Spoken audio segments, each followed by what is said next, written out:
A newspaper section after.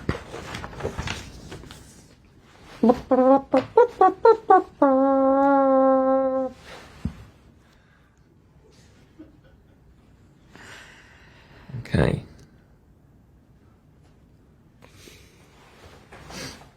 Right, 30 seconds more and we'll begin.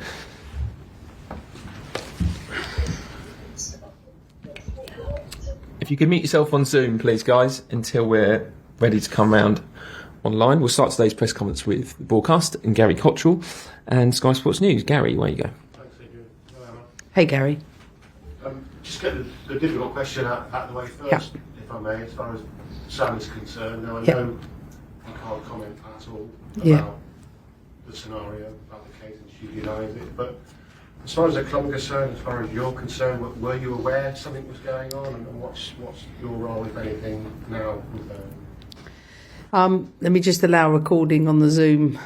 I think the first thing I want to say is that, you know, Sam has our full support. She knows that. Yes, it's a difficult time for her. Of course, I can't comment it. You already know that. What I can say is that I know she's pleaded not guilty and that I don't want to do anything to jeopardise anything for Sam by speaking about it. And for that reason, I'm sure you can appreciate that's all I'm going to say on the matter. But she has our full support and she knows that. And it's really important I get that across. There's something I really, really value. You know, there's difficult moments, there's tough times. And that's what my role is in this football club, is to make sure I look after our people. And I just, you know, want to be clear that Sam will be fully supported by me and everybody else at Chelsea.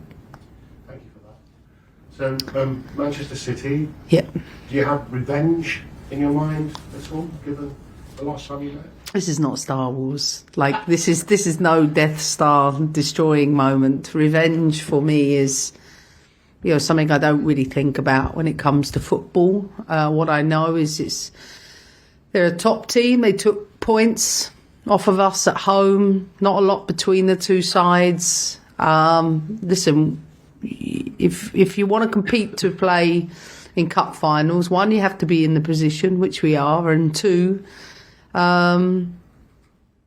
important the team learns what's the most important from the last game and look at the opportunities that are there for us. And that's something we spoke about today as a team. We trained on a couple of things. We had 1 day prep, so no, we now travel up and play tomorrow night. And listen, I love being in these games and I know the team love being in these situations, so I look forward to it. When you speak to the team, do you speak just about this game? Because you've got a pivotal 20 days coming up, having 2 domestic cups in the latter stages, return of the Champions League, big game against Arsenal.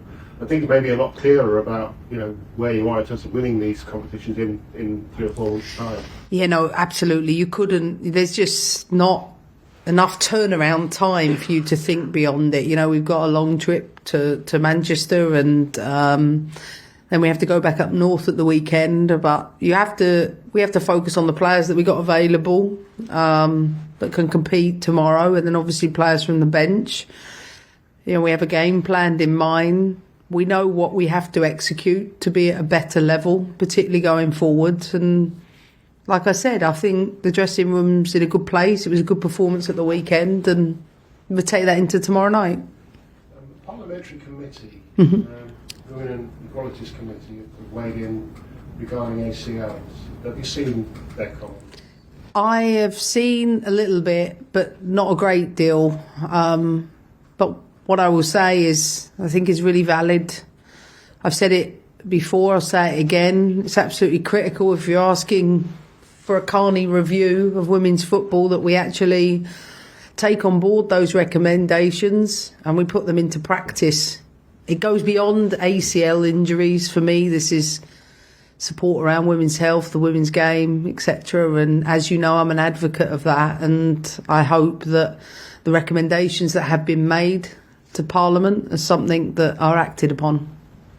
I hope it was only slightly worse than root canal treatment. What was? This bit of the press conference. Oh no, listen, this is my favourite moment. Definitely not. And have you had a root canal before? Let me tell you, that's painful. Thanks, Gary. Emily. Thank you. Hi Emma. I'd like to ask about Katarina scoring on her debut last time out at Leicester, returning from an ACL injury. As much as that is rewarding for her, it must be quite rewarding for you, the backstage staff that's put all that work in, to see her come out the other side and perform, but not only that, score a goal as well. Listen, I think you saw the reaction of everyone connected to the team, players, staff, everybody was absolutely delighted for her.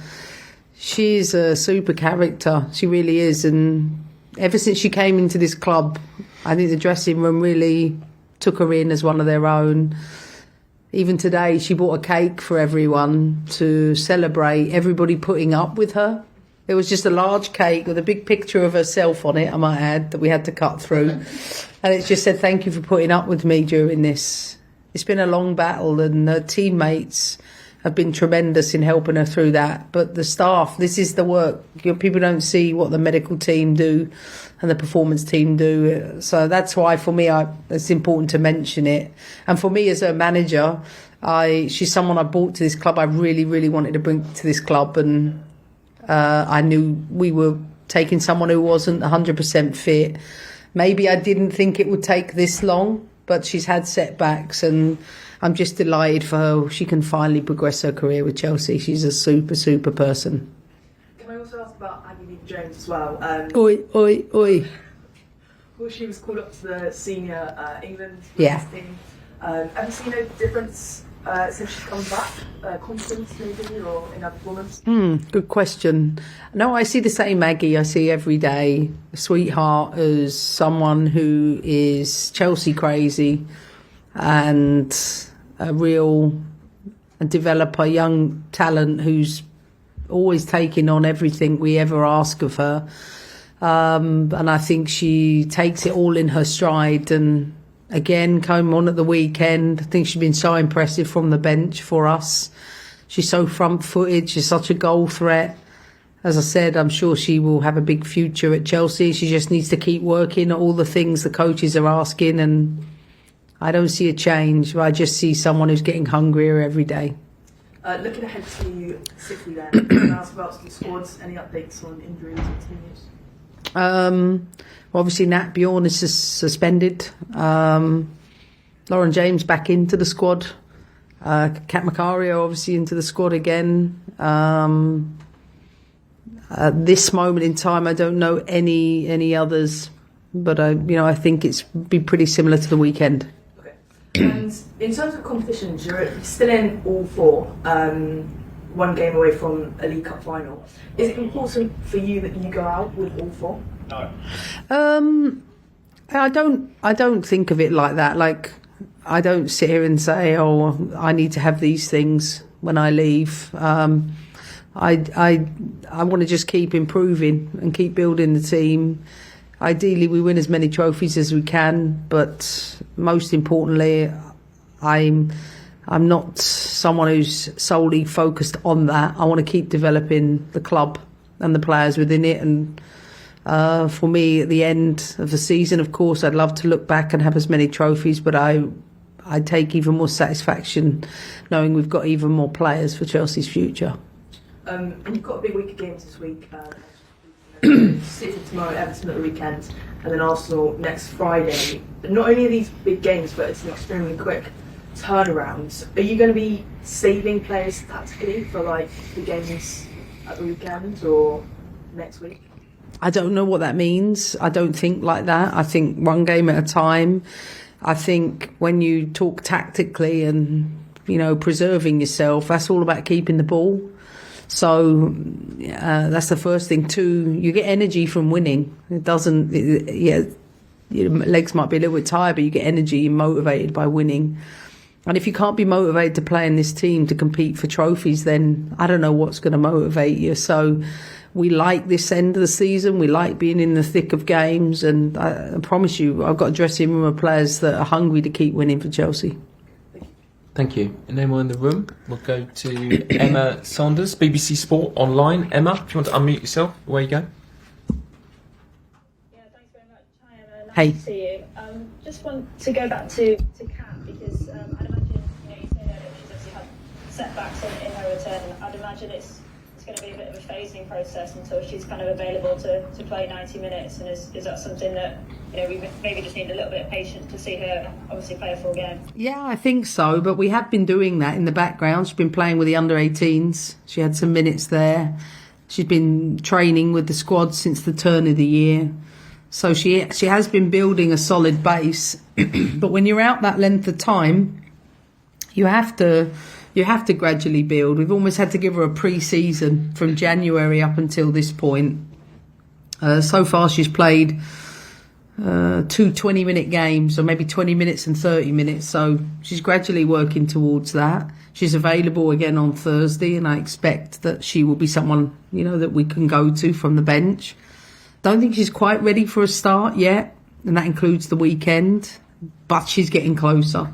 And I think if she can make an impact from the bench like she did at the weekend, then perhaps her role is best served there for now until, such point she might need to play a different role. Yeah, absolutely. I know you've spoken in the past about City being a tough place to go to. I just wondered how much of that factors into your preparation.